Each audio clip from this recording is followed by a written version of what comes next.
It's Friday in the Queen City of Charlotte, North Carolina, and we have made it to day 3 of the ACC football kickoff. It has been a busy few days here at the Hilton in Uptown as players and coaches make their media rounds, and today we cap it all off with the final 6 schools on the docket. We're working 9 to 4 with wall-to-wall coverage as we get you ready for the 2026 season. It is time. The time is now 9 a.m. Drink your coffee, boys. We got a full day ahead. We give you nice uniforms. I can't give you guts, and I can't give you heart. You will walk back on this campus forever, and they'll say, what about you? You play this game for moments like these. You live for moments like these. I said, are you strong? They said, I'm strong if you strong. And I said, we strong, man. Them boys ain't work how we work. They ain't feel how we feel. They ain't cry how we cry. The circumstance doesn't define you. Your response does. So go respond to every situation. That's your mental toughness. You deserve these moments here. This is as good as it gets. This is college football.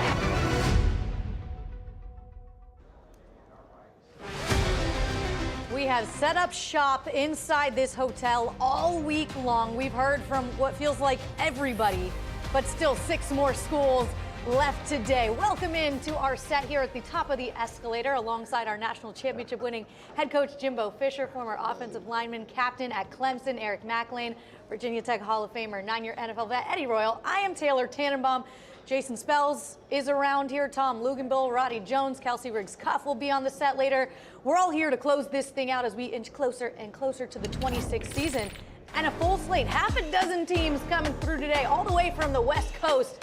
Come the Cal Golden Bears, your ACC champs in the Duke Blue Devils, their arch rival in Carolina. We already saw Bill Belichick walking around this morning. The Pitt Panthers, they've got a sophomore quarterback who's ready to step up big in year 2. SMU, one of the favorites to potentially make it back here in December. And how about Wake Forest? What they did in year 1 under Jake Dicker, trying to do it again. Nothing like a 9-win season in your first year at the helm. Let's start off, though. Let's move on to a team that we saw here in Charlotte a couple of years ago playing for the ACC championship, and that was SMU.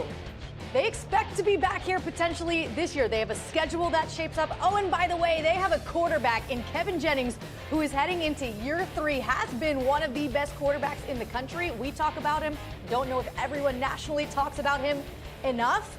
What do you like about this SMU team heading into 26? Well, I mean, that's the start of the Is show. it just Kevin Jennings that easy? Is that it? Yeah, I mean, it's your favorite part. I mean, Yeah. this guy is so talented, so good. And listen, last year he was banged up, okay? His superpower is his escapability, his ability to go off script and use his legs. That was taken away. That was handicapped a year ago where he's not able to do that, and yet still he had a great season at 200 yards, a bunch of touchdowns. To me, the biggest thing is as you're going into year 3, it's not necessarily understanding the offense better, which of course that always wants to happen, but knowing when to take the risk. And you talk about this all the time as a quarterback. Is this the moment that I want to try to fit this through 2.5 people and score this touchdown, or do I want to reserve the right to kick a field goal?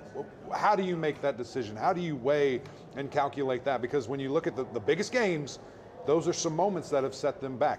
The most talented guy in the league when he's on. Yeah. How do you continue to do that? How do you continue to grow there?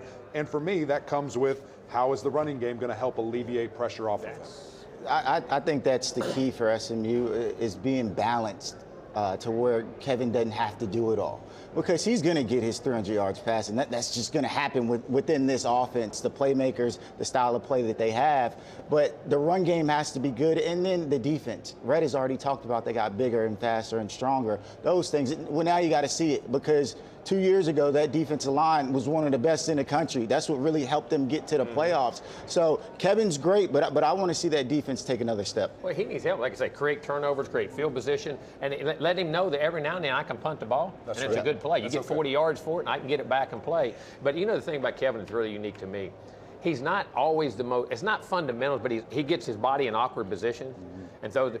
But I tell you what, it's still again to my thing. Process information, and he's accurate. He still ends up somehow hitting what the heck he throws at. You know what I mean? At the end of the day, the ball gets where it's supposed to get to, and that's hand talent, though. He's got a lot of hand talent, and he has ability. And if they can get him some help, well, he don't have to make every play.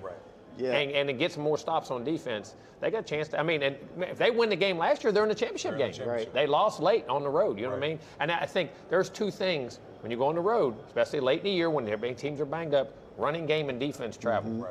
I mean, and then if you got him on top of it, it's great. Yeah, and the improvements defensive specifically for me too is just that secondary. Guys, and you said this the other day as well, Coach, they sell out so well and blitz so well to stop the run. They're so susceptible in the back seven. Big plays are all over the place to really be had there, and that has to improve. I mean, it was worse in the league, one of the worst in the country. Have to get better at that. You got a new defensive coordinator coming in. How much do they try to address that quickly? And then, as we've harped on the run game, this offensive line is going to be good. They're old. There's guys that I think are going to be first-round picks. There's some real talent there on this offensive line. Defense, they're replacing two of the better safeties that were in the ACC. See, that's what's so crazy. Two of the best, and yet they're the worst pass defense. I mean, it was but they had those safeties down there and make a play. Imagine how much worse they would have been. But and it was the turnovers and the sacks that helped them out a ton.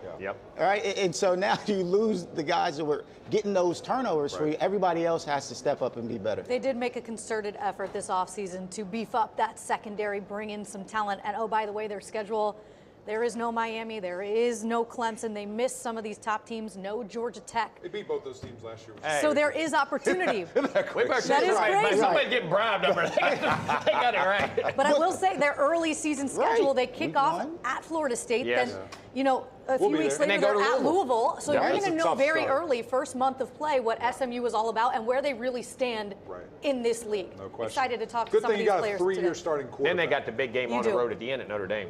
Yeah. They'll be up early here this morning, Rhett Lashley and company. And still to come, we're just getting rolling here on day 3 of ACC football kickoff. The Mustangs are in the building. There's KJ. Heck of a week for him. He got a recovery center on campus named after him, a Nike deal. And about the launch of his Heisman campaign, no big deal for QB1. Look around. The skyline, the lights, the ambition. Dallas was never built for ordinary. It was built for those bold enough to chase greatness, and every kingdom needs a ruler. Not one chosen by title, one chosen by action. Yeah, just expect a lot of great things. You know, we have a really good team around me. It's honestly just a blessing being able to play in my hometown, being able to play in front of all the amazing fans at Gerald Ford Stadium. I think just having those guys around me, you know, we'll win a lot of ball games. You know, a lot of things are going to happen at SMU. You know, we're going to the top for sure. The city demands excellence.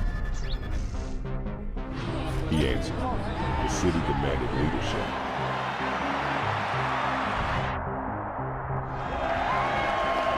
He answered.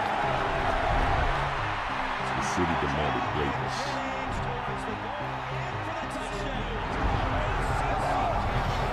I answered. The crown isn't worn because you want it. A crown is worn because you've earned it. And in the city of Dallas, there's only one king, Kevin Jennings.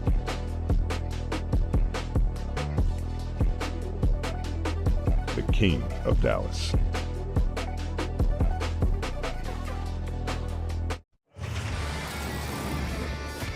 Welcome back to ACC Football Kickoff, live here in Charlotte. Here are the QBs walking the halls today. Kevin Jennings, Gio Lopez, Mason Heinschel, JKS Cal. Coming up in just a couple of minutes, Kevin Jennings will join us on set. And you just saw that hype video they put out. The King of Dallas. There he is with the cowboy hat and all. We left ours at home. Coach, you've done it. You've had to handle the hype of a potential Heisman Trophy candidate throughout the course of the season in Jameis Winston.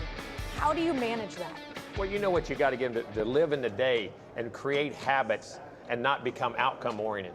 If you want, it's like a game. If you want to win the game, but I got to prepare to win the game. If I want to win the Heisman, I got to prepare to win the Heisman, and I got to be a team player. And I always tell them, you ain't win the Heisman in today's time if your team's not good. That's right. So you got to do the thing within your team, be a team guy, and lose yourself in your team. You'll get the results you want. That's what we tried to live in a daily basis. Did it ever change the way you call plays, knowing that I'm trying to get him a Heisman? I never did.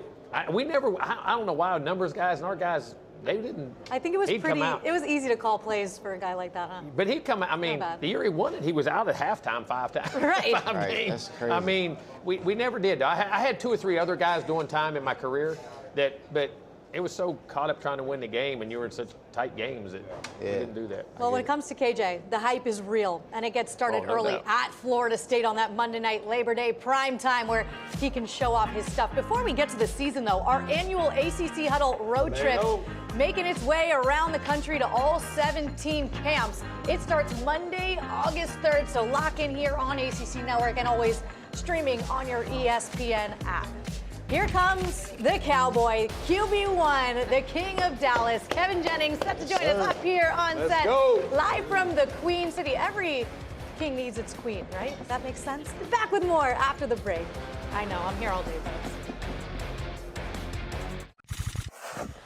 When I came out of high school, I had no offers. Nobody was looking at me. Coach actually believed in me, and I'm putting my heart back into that and finish it off as a Muslim. The best thing about Kev is he's just consistent. Jennings pivots, pulls, touchdown, Stings. He is an explosive guy who's got tremendous arm talent, and he's becoming the real heartbeat of this team. How about that? Did it go behind the back? I mean, are you kidding me? Jennings, confident in the pocket, seam route, there it is, and the SMU touchdown. And look, I think he's a top 5 Heisman guy. Yeah, I think so too. Since 2024, Kevin Jennings has been among the best quarterbacks in the FBS, ranking top 10 in pass yards, touchdown passes, and 20-yard completions. He needs just 1,373 yards passing and 18 passing touchdowns to move into first on both all-time lists at SMU. And we know there are some greats that have played there. And he's sitting on the set with us and he goes, whoo, when he hears numbers like that. No pressure at all, KJ. Great to be with you. How do you manage pressure?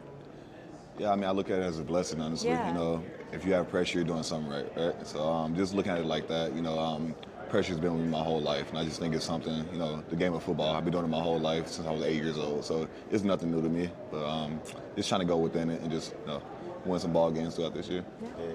Kevin, you deciding to return to school. Could have went to the NFL easily.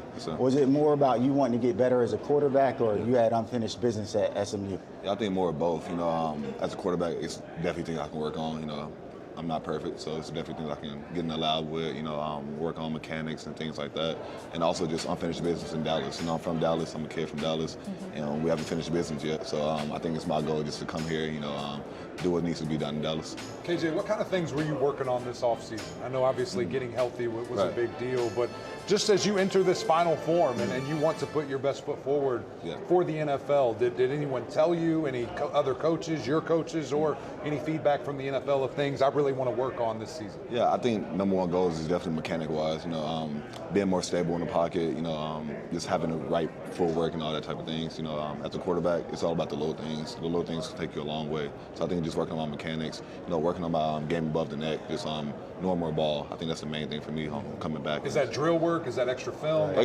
think the ball now is more film. You know, just getting in the lab with Coach King, Coach Lashley, and all that, and just diving in, just asking them more questions. I think that's the main thing. Hey, was that Instagram video I keep seeing you doing a twirl and throwing? It was real. It was real. Everybody keeps saying it's AI. It was real.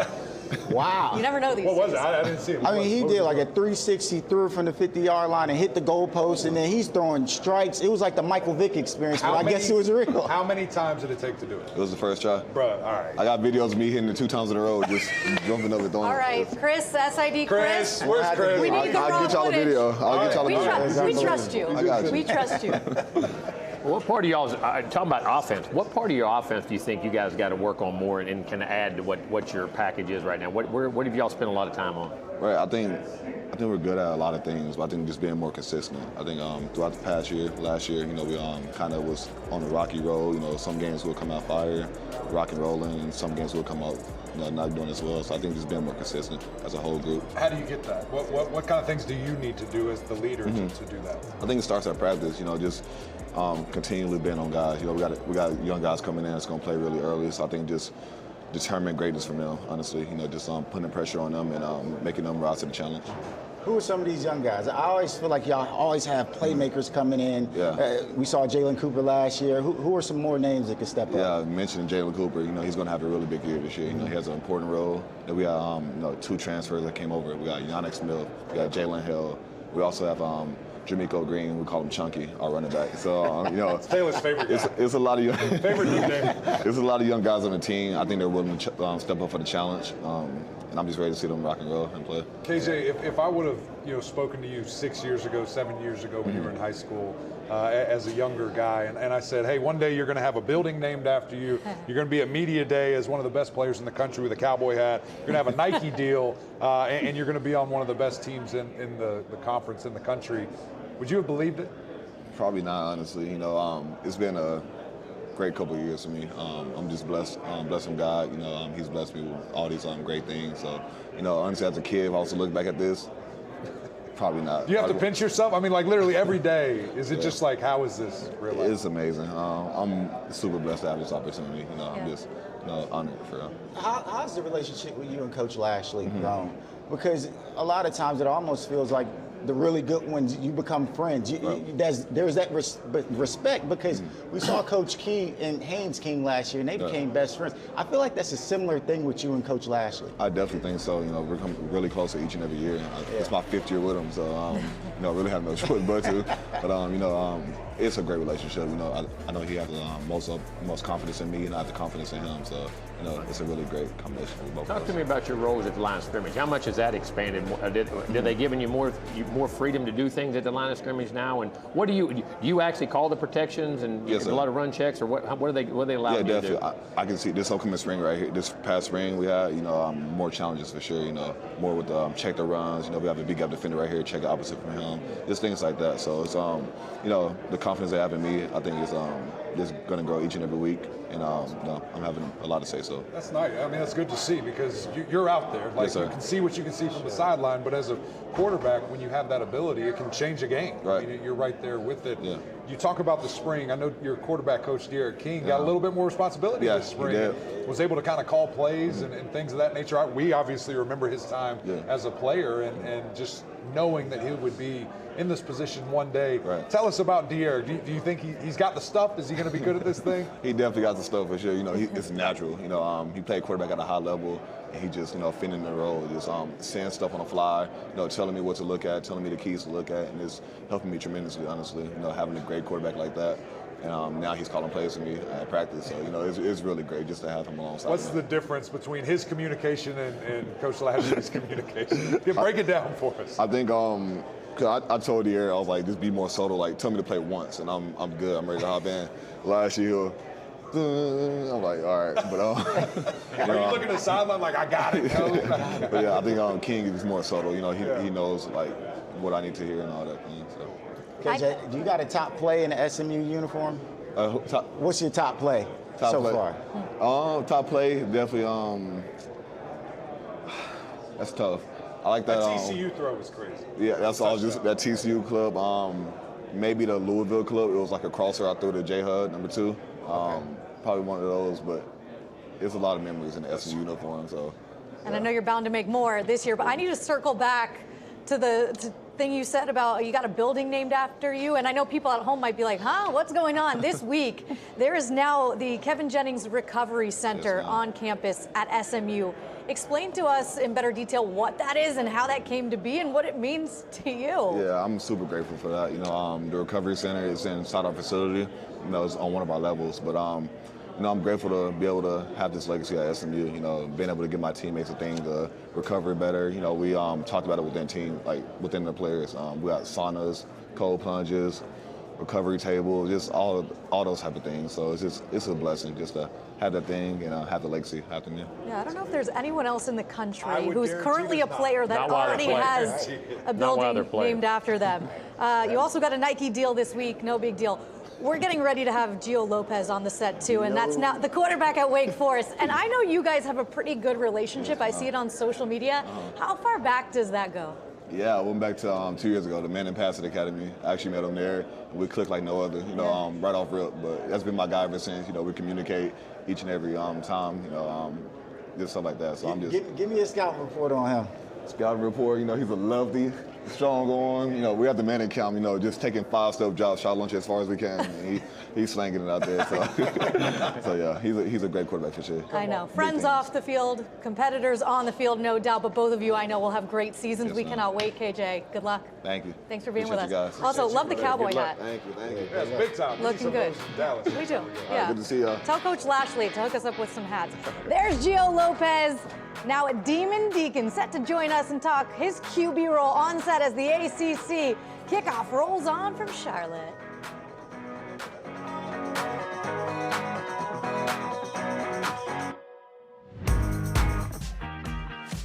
Thank you, Jason and company. Coming up, starting on August 3rd, our annual ACC Huddle road trip making its way around the country, West Coast to East Coast. We'll have you covered on all 17 schools and their fall camps. Give you an inside access look here on ACC Network. Still plenty more to come as we enter the second hour of day 3 of the ACC football kickoff here in Charlotte. The Mustangs are taking the podium. Hear from Rhett Lashley and his crew coming up after the break as we continue.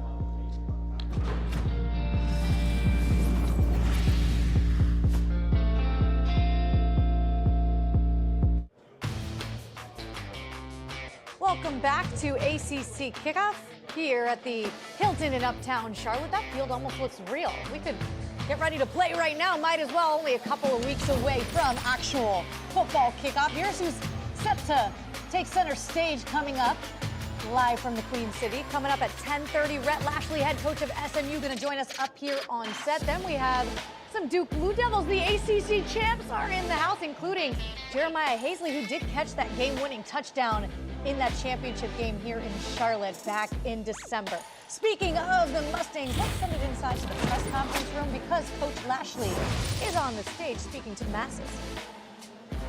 20-7 since joining the ACC in 2024. Are the Mustangs 14-3 against conference opponents over that span? They haven't missed a beat going from G5 to P4. Here are some of those notable transfers coming in, including former Cal and NCC running back Hendrick Raphael. KJ talked about him a little bit earlier with us. And speaking of Kevin Jennings, they're QB1 heading into year 3 with Heisman expectations. Excited to hear from them in just moments on center stage. We have some Q&A both with Coach and our student athletes. So Coach, if you are ready, the podium is yours. All right. Well, good to be with everyone. Excited to be here for our 3rd ACC Media Days and Kickoff. And I think for me, just genuinely filled with a lot of gratitude and just thankful to get to be the head coach at SMU and work with an incredible staff, phenomenal players. We got 3 great players representing our team here today. But just thankful to be where I am and get to do what I get to do. Thankful to get to represent the ACC, a phenomenal conference. And really humbled to get to represent our university. We have an incredible president in Jay Hartzell, our provost, Rachel Mercy, our athletics director, Damon Evans, our board chair, Rich Templeton, and all our many donors, and all our university partners are just so fantastic. And so for me and our players to get to come represent SMU is great. We have great alignment at SMU, and you hear that word a lot, but I think the way college football is going more and more now, people can't fake it. You know, either you have it or you don't, and it shows, and we clearly have it. So I'm just really thankful for that and to get to represent them. Secondly, I want to congratulate Manny Diaz and Duke on winning the conference championship. A lot of good friends there, and Jonathan Packey, Jonathan Brewer, David Feely. You know, what they did last year, winning the league, was incredible in a very competitive league, and I think we all know they easily should have been in the playoffs. When you win the ACC the way they did and who they beat, they should have been in instead of a team from the Sun Belt. But, you know, hopefully things get learned and that doesn't happen again. We should have been a 2-bid league, but congratulations to Duke on what they did. Really, really incredible. And, you know, I think so, you know, for me, the summer was fun. We got a chance to work hard through June. Our guys have been working really hard, and then we get a couple weeks off as coaches right before this, which signals our season. And for me and my family, it was kind of a low-key summer. We just hung out at the lake a little bit. We did get to go to Montana for a week. I'm going through some challenges right now. I've got 2 sets of twins. My girls are 10. They're getting older. Hi, Rowan and Scarlett watching right now. And then Hudson and Thomas are turning 16 in September, so I bought 2 vehicles yesterday. And now I'm in the process of getting them insured. So there's a lot going on there. And, you know, fortunately, my father-in-law was an insurance agent, so he can help me out, just knowing how bad it's going to be. But, and then my wife, Lauren, she's fantastic. So missing them right now. But we had a good summer, and now we're geared up and ready for the season. I think when you start looking at where we are as an ACC, look, I think our league's never been better and never been healthier. I know the commissioner outlined a lot of those things the other day. You know, I think in a time where, for whatever reason, recency bias seems to be the thing that carries the day until it doesn't, I think we have to be honest with ourselves. You know, nothing that happened last year in the past has any effect on this year for our team, for our league, or for college football. Everything's a blank slate. And that's what's exciting about the game. But, you know, since so often we say, well, this league's the best league because of what they've done in the past, then let's look at the past and be honest with ourselves. You know, last year we went 8-6 against the SEC. And it's funny, I ruffled some feathers last year here unintentionally when I said that, you know, in the last, since 1963, the same 6 schools have won a certain conference every year. And ironically, it held true again last year. So I just think what our league has done, 8-6 against the SEC last year. We were 7-4 in the postseason against Power 4 opponents. And then you look at what we're continuing to do. You know, our league is continuing to tout how many non-conference games we play. Everybody's playing 10 Power 4 games, some 11. We play, you know, more big non-conference games than any other league. Yet, at some point, these FPIs and all these algorithms you think will catch up to that reality. Whenever some of y'all figure out how we can have preseason strength of schedules and power rankings before anybody's played a game, y'all let me know. But so I just think our league's in a great place. It's top to bottom. It's healthy. 2 years ago, we got 2 teams in to the first 12-team playoff. This past year, we should have had 2, as I said, and one of our teams played for the national title. So I think we've continued to solidify ourselves as a national title contender. We've won 3 in the last 15 years. Only 3 leagues can say that. So our league's in a great place, and it's, I think, arguably as good as it's been this year. There's probably 8 to 10 teams at least that could easily be justified as winning our league this year. So it's going to be a lot of fun to compete. I think when you start thinking about SMU, you know, we're not a blue blood, but we are a new blood. And so when you start thinking of it along those lines, new blood is what we're currently doing. We're present. Blue blood means it's what you've done in the past. And we're not resting on what we've done in the past. We're living on what we're doing now. And I think when you look at it from that standpoint, in the last 3 years, we're a top 10 team. And the reason I can say that is we have the 8th most wins in America in the last 3 years. We have the most wins in the ACC in the last 3 years. You know, we've got the most wins in the state of Texas. We have the most road wins in the state of Texas. So I think when the data starts to take, we're 17-2 at home at Ford Stadium. It's the best home record in the ACC. We've yet to lose an ACC game at home. We're 14-2 in the league, which is 2 games better than anybody else in our first 2 years. So we've had a good start. We're so thankful to be here, and candidly, we've been good. But we're in pursuit of great, and we haven't achieved it yet. We got a lot of work to do. So that's kind of what I know these guys and I are all focusing on, is how can we be great. And then lastly, as I kind of wrap up, I want to talk about these 3 guys. So we got P.J. Williams here, starting offensive tackle from Dickinson, Texas. Coach John Snelson, a legendary coach in our state. We got Brandon Booker, a linebacker for us from DeSoto, Coach Claude Mathis. And we got Kevin Jennings, our quarterback, Jason Todd at South Oak Cliff. 3 great young men from the state of Texas representing us. And when I start thinking about our guys, you know, we've obviously been promoting Kevin this week a lot, and deservedly so. I think his stats speak for itself. When you start talking about returning Power 4 quarterbacks, nobody's got a better winning percentage of guys that have at least started for 2 years. He's got the 3rd most wins returning in the country. He's 5th in passing yards. He's 5th in total offense. He's 5th in touchdowns and returning Power 4 quarterbacks. Top 5's pretty good in returning. In the ACC, he's 1st in returning passing yards. He's 1st in total yards. He's 1st in wins. He's 1st in winning percentage as a returning quarterback. So it's not just what we think. That there's actually evidence in 2 years to back it up. And he's healthy now. And so we're excited to push him for, you know, we know it's a team and a player award. We got to win. We got to play well all year. But if we do, there's no question in our mind he's one of the best players in America, and we want to support him with that. With that being said, I just, on behalf of our staff, and I have a fantastic staff, we're just so Happy to be here representing SMU. We're excited. I'm excited about our team. I like our team. I like the makeup of our team, not just physically and all those attributes, but the intangible attributes. And we're excited to make the SMU family proud this year with what we do out on the field. So with that, questions? Coach, thank you. Folks, if you would please identify yourselves and the agency you're with. The first question will come in the first row. Coach, to your right.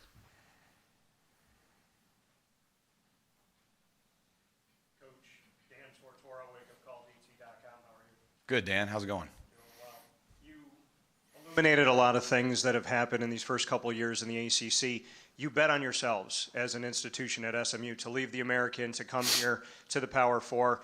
You played for an ACC championship, and then you were one step out the door playing for it again last year. Just what that says about where SMU was and why betting on yourself and having that faith has paid off so far, and why this is something that's not a fluke, but what we can expect from SMU. Yeah, thanks, Dan. Great question. I mean, yeah, we bet on ourselves.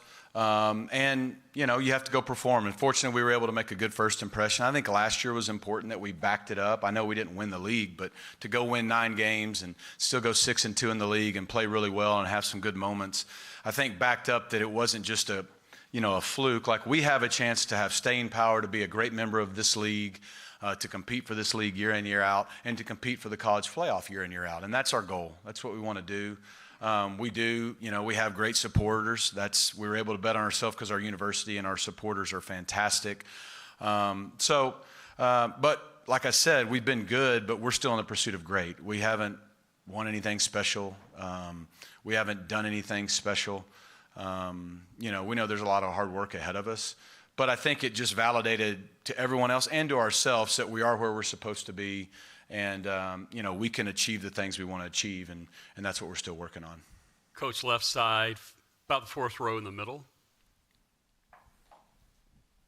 Hello, Coach. Owen Hillman at the League Winners. You have a lot of returning talent in the offensive line. Can you speak about the importance of returning offensive line and how important it is to gain that continuity?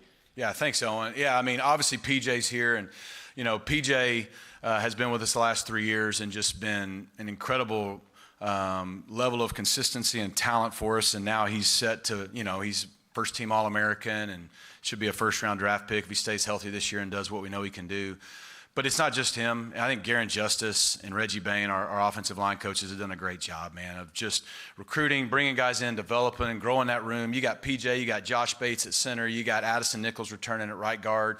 Andrew Chambly's played a ton of football for us. So, you got 4 guys who have played a lot of football, 4 guys that were starting when we beat Miami last year. So, like, returning guys.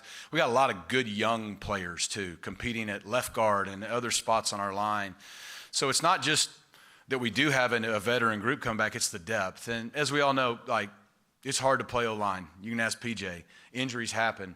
And a lot of times in the big-time college football, it's not about your starting O&D line. It is important. It's what's behind him. What's the depth? When a guy gets nicked up, misses a game here or there, what's coming in behind him? But for us, it's huge. Offensively, we got to be able to run the ball to control the game. We got to be able to protect the quarterback. I look at like the O-line's the engine. Nobody on that field can do anything without those 5 guys, and so it's huge for us to have a lot of veteran guys coming back this year. Coach, right side, fourth row, all the way against the wall. Coach Ryan Castle with Sons of Saturday, good morning.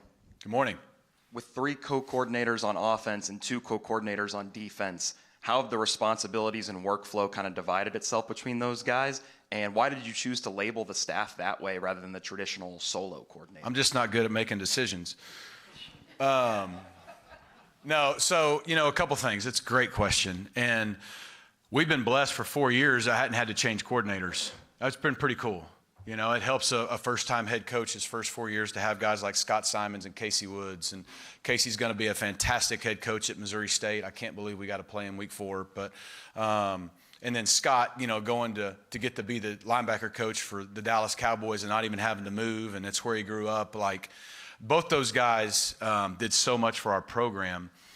But you also look at the health of a program and as a staff and go, okay, well, when that happens, we got a chance with, again, our AD and our resources to go out and hire the best in the country.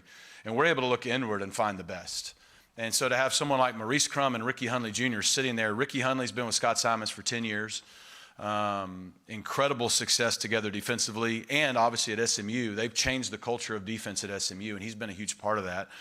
And then Maurice Crum, who's been with us the last 3 years, was a two-time captain linebacker at Notre Dame, has been a coordinator other places. Those guys, they get what the identity of our SMU defense is.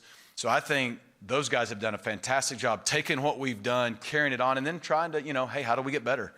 And kind of put their own personality on it. Then you go to offense.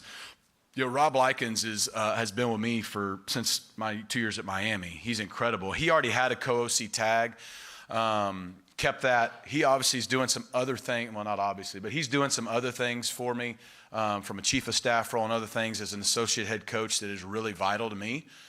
But it allowed us to take Garen Justice, who's been fantastic. He had a co-offensive title already. And then De'Eric King, who is a fantastic young coach. You guys can ask Kevin about De'Eric. I got a chance to coach him, now work with him. He's a rock star. And so now to have our quarterback coach and O-line coach in lockstep and our receiver coach who also is doing a bunch of other things. And Rob and Garen and I have been together for now. We're going on our 7th year. De'Eric played in our system. So I just think there's a lot of continuity. And so rarely can you say, man, we changed our coordinators and feel like it was a smooth transition. And for me, I didn't feel like we had new coordinators this spring. And then Casey Horney's running our special teams now, who had been with us the last few years. He's fantastic, got over 25 years of experience. He was our assistant coordinator. Kyle Cooper was running it. Well, with the transitions on offense, we moved Kyle to full-time offense because he's going to be a coordinator someday. And so Kyle's just another part of that offensive team that's helping us on offense and allows Casey to kind of take over the defense or the special teams. So that's kind of how it worked. It's not always going to work that way, but when you can look inward and find the best options, that's great. Coach, thank you. You and Brandon can switch spots. All right. We'll start spending time with our student athletes. Folks, once again, please identify yourself. Not a blue blood, but a new blood, says Rhett Lashley. Yeah, they're definitely here to stay in the ACC. Coming up here from some SMU players at the podium. Kevin Jennings, PJ Williams, Brandon Booker in the house as we continue.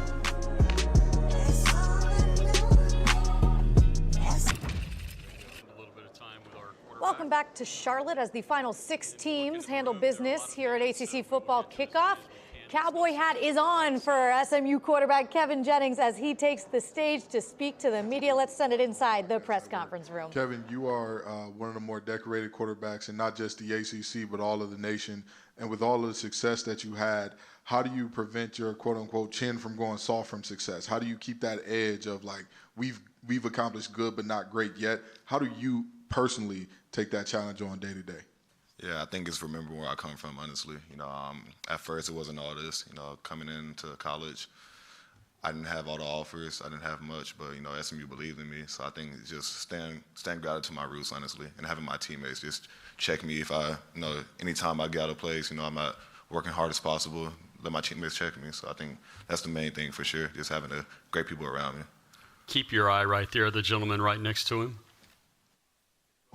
TJ Wilkerson from PBJ Productions. First off, Kevin, I'm loving the fit. Thank Looks you, really thank you. good. Appreciate that. Second and foremost, I remember we met you on stage for the first time 2 years ago when you were competing with Preston for the job. You've quickly become one of the most prestigious QBs in the ACC. Where have you grown from that time, not just as a player, but as a young man? Honestly, think just the confidence-wise, honestly. Confidence takes you a long way. You're nothing without the confidence. I think that's what makes a quarterback, honestly. If you're confident on the field, if you're confident around your teammates, it's going to allow you to play better and communicate better with your teammates. So I think that's the main thing for sure. Just my confidence elevated, extremely. So, yeah. Still keep the focus on the right side, this time 3rd row in the middle. Hey, how you doing? Let's Be Good with Association of Women in Sports Media. This is going to be another one of your years here at SMU as the starter. How much freedom has your coach given you now with the offense and the rest of your team at the line of scrimmage? Yeah, it's a lot of freedom. I think that's the main thing for a quarterback and a head coach or offensive coordinator, having the quarterback. The more freedom they have in me, the more confidence I feel to go out there and, play up to my level. So I like to go out there and just play free. Mistakes are going to happen on the field, so just, play free, mistakes happen, erase that, and just continue to go. Let's go front row, right side, Kevin. Kevin, Dan Tortora, wakeupcalldt.com.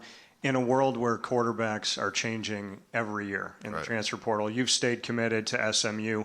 What is it about loyalty that you've learned from coach and this staff, and why continue to represent the Mustangs in a world where this doesn't happen a lot anymore? Yeah, I think loyalty means a lot to me, honestly. Like I mentioned earlier, coming into high school, SMU is pretty much my only offer. You know, they believed in me, they showed the loyalty in me, and you know, I think that's my job, just to reciprocate it back, honestly. You know, show the loyalty back. And I'm also from Dallas, so why would I want to leave and go play anywhere else? So I'm just trying to put on for the city of Dallas, and you know, just bring some great things to Dallas, honestly. Kevin, right side, third row, all the way to the wall. Smokey Greenville Sports Media, students of the game. Kevin, having Coach Lashley actively support you as one of the top quarterbacks in the nation, what does that do for your confidence heading into the season? Yeah, it definitely boosted a lot. You know, all the things that he said on this stage, you know, I appreciate him for all of that. It truly means a lot. The confidence he has in me just helps me, you know, have confidence in myself, honestly. And knowing that my head coach have confidence in me like that, you know, it takes it a long way, honestly. Kevin, right side, second row. Thomas Christopher, the league winners. Kevin, you announced the Kevin Jennings Recovery Center. Can you just talk about what that is, why it happened, and why that's important to you? Yeah, I'm extremely blessed to have that. You know, it's an opportunity for me to leave my legacy at SMU. The support staff around SMU, you know, it truly means a lot. You know, they put me in this situation, helped me out a lot, and it's just also a thing for our players. You know, our players can get better recovery. You know, we have different things like cold plunges, saunas, and all that stuff up there, sleep pods. You know, it's going to be a great thing for our teammates, and you know, I'm just grateful to have this at SMU. Kevin, left side, fourth row. Hello, Owen Hillman at the league winners. The behind-the-back pass against Stanford became one of the highlights of the season. How did that play come about, and what was the coaching staff's reaction when you first pitched?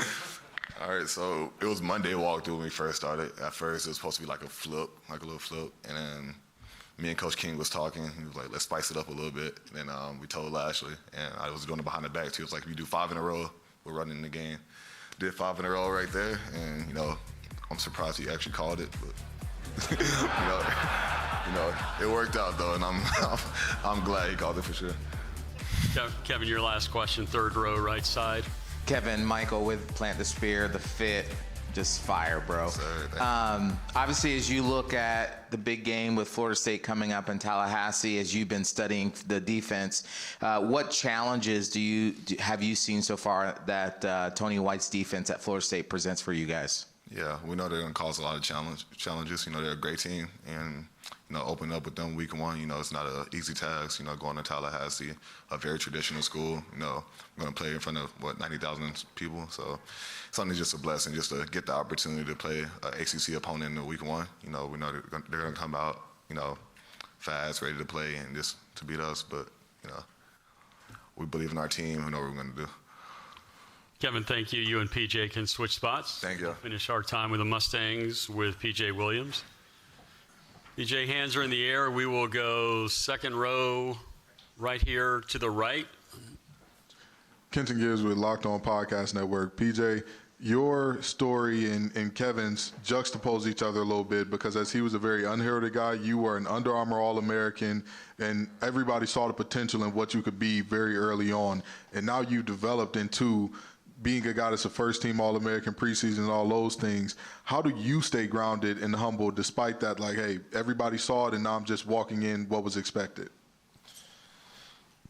Just staying confidence. Having the confidence is key. Staying down and staying humble and respecting your peers, everyone around you, taking all the wisdom and taking all the knowledge. And that just goes a long way, just listening to people around you. PJ, we're going to go left side, second row, gentleman in the white shirt. Billy Embody with On the Pony Express. PJ, the path for you since you got to SMU and evolving into this player that's projected to be one of the top draft picks, what's the process, what's the work ethic been like for you and kind of growing into that type of a player? Staying focused, gaining trust with a lot of players on the team, believing in my coaches. From day one that I got there, Coach Lashley, Coach Justice told me this was the goal, to make me one of the first rounders, great big picks out of SMU. And I didn't trust every word they said, and I stayed down, I listened, and those guys, I don't know if there's any other better leaders out there than Coach Lashley and Coach Justice. They're tremendous guys, and they have a lot to do with my success. PJ, right side, third row.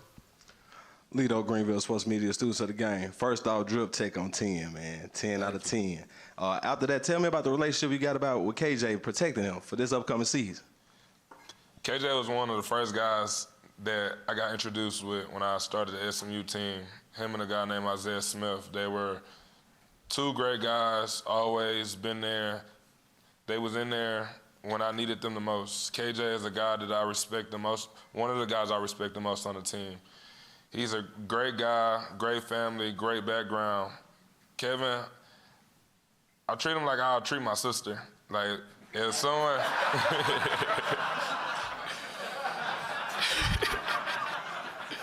if someone's messing with Kevin, I got his back regardless. Anyone touch Kevin, Kevin's on the ground, I'm like, Kevin, who touched you? Where'd it come from? So, I'm his personal protector. I want to protect him at all costs. He's the value of our team. He's a great guy, man. And everyone needs a Kevin on the team. No pressure on the follow-up question. Right side, third row. Kevin J. Jacobs with Greenville Sports Media. Your team has one but two centers that are for the Remington Award that's outside of the media room. What's the thoughts on that? You're talking about the depth of SMU. We have tremendous depth. We have tremendous guys all over in every position. And those two guys, they're probably one of the most harder workers on the team. They have great push. They push me every day. They push all the younger guys. They even push the skilled guys that come to our workouts. They're very big competitors. And that's what SMU all about, just competing and finding more guys that want to compete at big levels and have the confidence that we bring. We'll see if we can squeeze in two. All right, it must be nice to be Rhett Lashley. You get some customized Nikes with those SMU colors. They look nice, Coach. He's set to join us on set next here as we continue from ACC Football Kickoff live in Charlotte.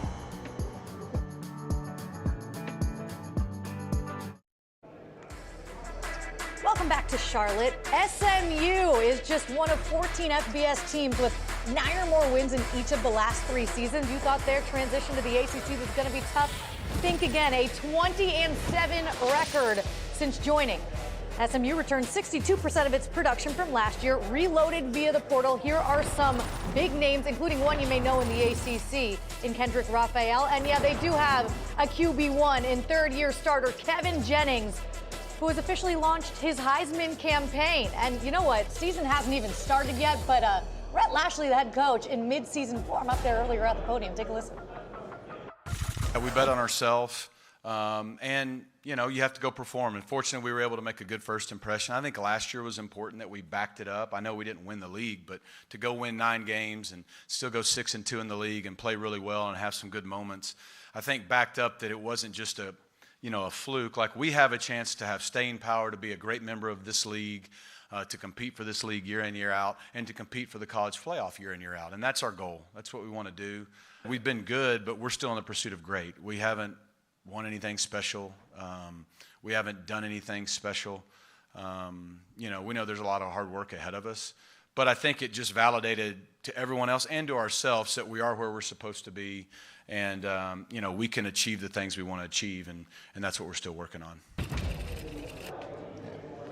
Rhett Lashley joining us now here on set. You got to talk a little bit more. You know what I love about this? What? You now know, because you joined us as a guest analyst during Miami's playoff run. You know what this is all about now. I know, but I don't get an earpiece this time. You don't. We could have done that. So that you're, was fun. you don't want.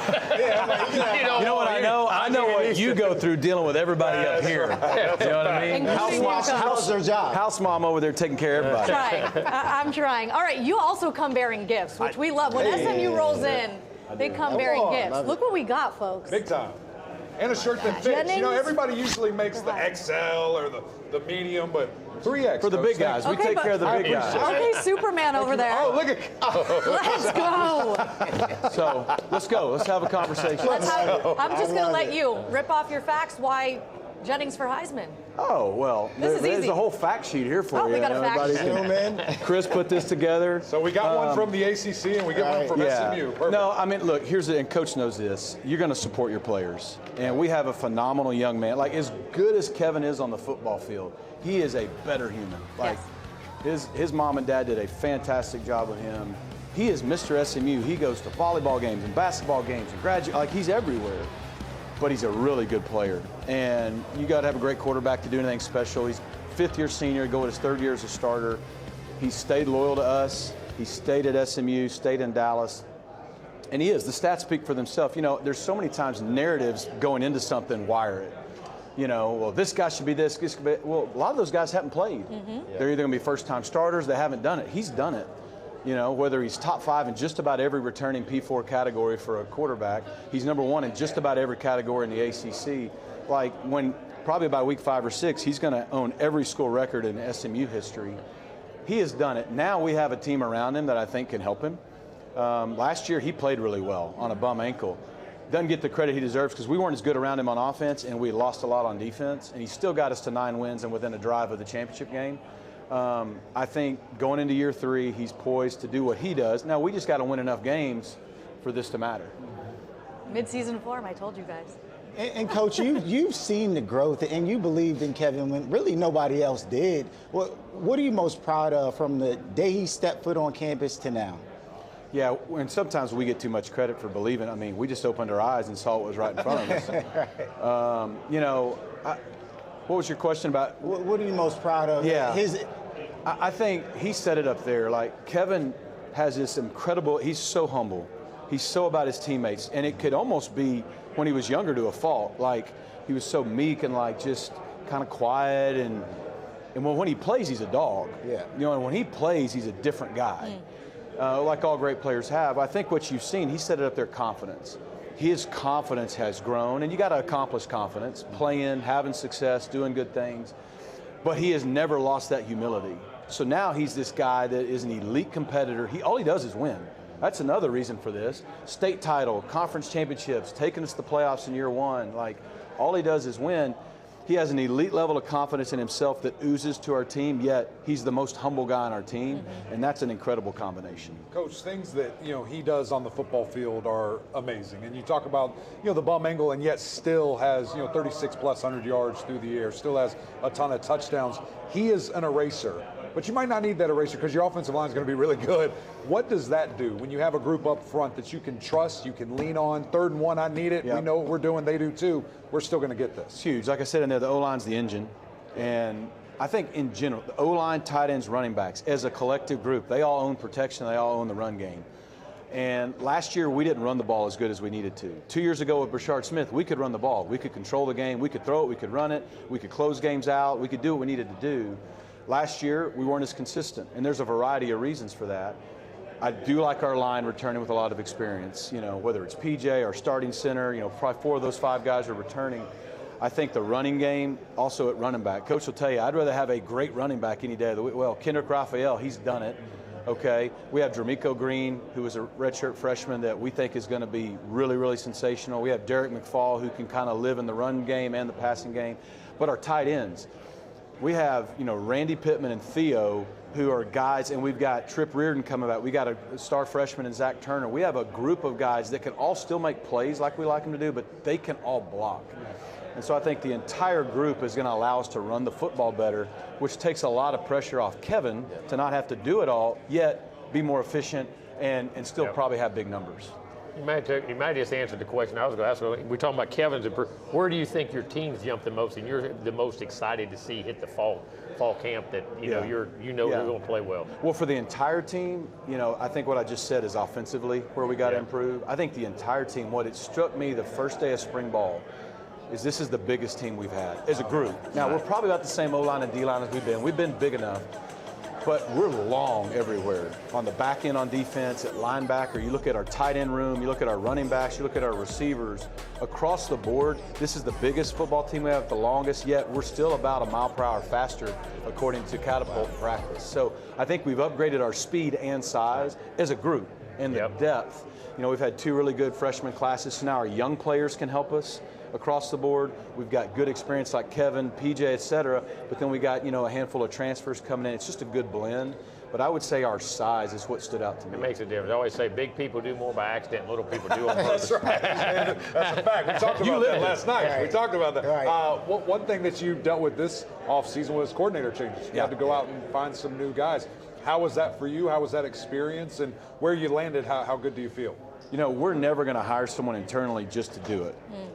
On defense, it was a little simpler for me because I kind of knew after 2 years ago, look, at some point, Scott Simon's going to be a head coach. He's going to be something. So you start looking, well, Maurice Crum had been with us the last 3 years. He had been a co-coordinator a couple places. He had coordinated at Western Kentucky. He's turned down a lot of jobs to stay with us. He's brilliant, and the guys love him. And then Ricky Hunley, who's been with Scott for 10 years, those guys have really done it together. And so I think we were in a position where I felt pretty good that if and when that time came, as long as Ricky and Mo were still here, I could, that was probably going to be the route I went. So when Scott decided to go to the Cowboys, that was kind of already the plan, and so it was a seamless transition, and those guys have done great. On offense, you know, Casey getting a head job, again, the continuity on that offensive staff, we do a lot of it together. So having guys like Garen Justice, having guys like Rob Likens, having guys like Kyle Cooper, we've been together for 6-7 years. And then De'Eric King the last 3 years, who also played for us. There's so much continuity there. It just made sense, and I'm still calling the plays to say, well, let those guys run it. Allowed us to hire a guy like Riley Dodge, and you know, not mess things up. Like we got refreshed on both sides of the ball a little bit, but I still think the continuity and the overall structure hadn't really changed much. Coach, I'll go back to Kevin for a second because such a great player, makes so many highlight plays. You still got to coach him. Yeah. Where are you challenging him to get better at? Really challenging him, a couple things. When Kevin sets his feet in the pocket, he's elite. The ball, I mean, he can make every throw. He's accurate, he's elite. Well, what can Kevin do? Kevin can do what Patrick Mahomes can do and some of those great players. He can throw off balance, his body this way, throw it that way, throw it behind his back. Still be accurate. And be right. And so, but sometimes when you can do that, it's a two-edged sword. Because if you can do that when you need to, you just do it all the time. And no offense, all these QB trainers, they don't train you to go 1, 2, 3, hitch, throw. They train you to like jump over brooms, do backflips, and throw the ball. That's Coach's favorite. Because if you just train them to take drops and sprint out, it's boring. Yeah, you're bored. So my point is, trust your guys around you. And look, when things break down, go be you because you're elite at it. But when the pocket's clean, set your feet, rip the ball. You saw last year we play action more at times. He's really good at that. He can play action. He can push the ball down the field. So when the pocket's there, play in the pocket. When it's not there, I think he's as good as anybody in America breaking down and running around and still keeping his eyes downfield to throw. So I think that is the biggest area of his game to improve. I think one thing you'll see, hopefully, is now he's healthy, his legs be a factor again, too. But overall, you know, you may ask, you may not. I was ready for it. Like, he valued the ball last year well, okay? 13 games, 11 of those games he had 0 or 1 turnovers. He had no fumbles on the entire year, okay? He never had a game like Duke a few years ago, right, or Penn State. One of the games with 2 turnovers, we were down 10, and he was having to throw it up for grabs late. You know, he had a bad second half of the bowl game. But for the most part, he valued the ball. The numbers, sometimes it's easy to look at it and say, he got way better with that last year. We weren't as good around him. We didn't run the ball as good. He had to do more on a bum leg. So I think that matters. Turnovers matter. But, I mean, he averaged 1 a game. He didn't average 2, 3, 4. You know, and so hopefully that narrative will go away that he's a turnover guy. He's not. He's an explosive player who's learning more and more how to be himself and do that and value the ball. Well, it's like you're right about Patrick Mahomes' numbers going down, but the people around him, he's having to do more. And you can tell a guy, you know, don't turn it over, but he makes no plays. Correct. We want to go win a game. I'd rather go make plays and then say, okay, let's wind it back as we go. Yes, sir. And how he plays. But if you had to pick one area of your team and say, if this part of our team plays well, we're going to have a heck of a year. Picking one's hard. Here's what I say: our secondary. You sound like because you know right. the first couple years, you know, we established an identity of playing championship defense. So 2 years ago, we tops in the league against the run, best in rushing the passer, and we were pretty good against the pass because of that. Last year we stopped the run well. We didn't rush the passer as good early. By the end of the year we were. We just weren't as good. That's why we didn't close out games on defense. I think we're much better on the back end. I think we're better and more experienced at corner. I think we're deeper at corner. I think we are better and more experienced at safety. We brought in some veteran pieces. And I think that group on the back end will give us a chance to hopefully have a better pass defense and more balance on defense. Don't give up the big plays, you might. Monday night in Tallahassee, Labor Day under the lights. We will be there with the ACC huddle as you guys kick off. First time ever SMU is going to Doak against We're going to get all we want, as y'all Florida know. State. We're going to have to earn it. We're going to have fun. Tie is off. What is it, 10:50? Tie is off? I wonder if I'll have to put, should I put it back on? No. Uh-oh. Uh-oh. There it Superman. Hope my wife's watching back home. Oh, I heard the boys. What? They're driving now? 2 cars? Well, they start driving in 6 weeks, but we did have to get cars. It's been awkward. Jennings for Heisman. We'll leave you with this look. And he exits stage left. Enter the Duke Blue Devils. The champs are here. Jeremiah Hazley, who caught that game-winning touchdown against Virginia, and Nate Shepard burst onto the scene from the backfield. They'll join us up here on set next.